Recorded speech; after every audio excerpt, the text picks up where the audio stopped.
இன்றைக்கும் கூட ஒரு ஆளால் மட்டும் செய்யக்கூடிய அநேக காரியங்களை பரிசுத்த ஆவியானவர் செய்ததாக குறிப்பிட்டுள்ளது. அதை குறித்து நாம் பார்ப்போம். ஆவியானவர் சபைக்கு சொல்லுகிறதை காதுள்ளவன் கேட்க கடவன். வெளிப்படுத்தின சுவிசேஷம் 2:7. ஆவியானவரும் நமது பலவீனங்களில் நமக்கு உதவி செய்கிறார். ரோமர் 8:26.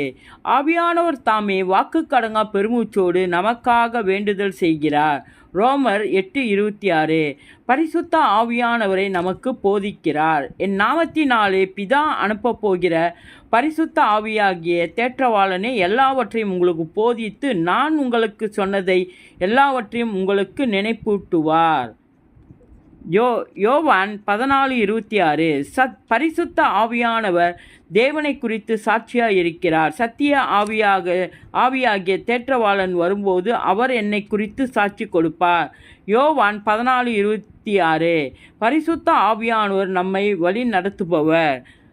சத்திய ஆவியாகிய அவர் வரும்போது சகல சத்தியத்திற்குள்ளும் உங்களை நடத்துவார். யோவான் 16:13. பரிசுத்த ஆவியானவர் தேவனுடைய வேலைக்கென்று மக்களை அழைத்து அவர்களை ஊழியத்தில் நியமிக்கிறார்.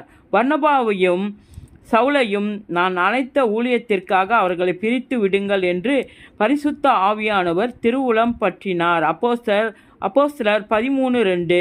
பரிசுத்த ஆவியானவர் விசுவாசிகளை ஆறுதல் படுத்துகிறார். அப்பொழுது யூதேயா, கலிலேயா, சமாரியா நாடுகளிலெங்கும் சபைகள் சமாதானம் பெற்று பக்தி விருத்தடைந்து கர்த்தருக்கு பயப்படுகிற பயத்தோடும் பரிசுத்த ஆவியின் ஆறுதலோடும் நடந்து பெருகின. அப்போஸ்தலர் 9:31. இயேசுவின் நாமத்தில்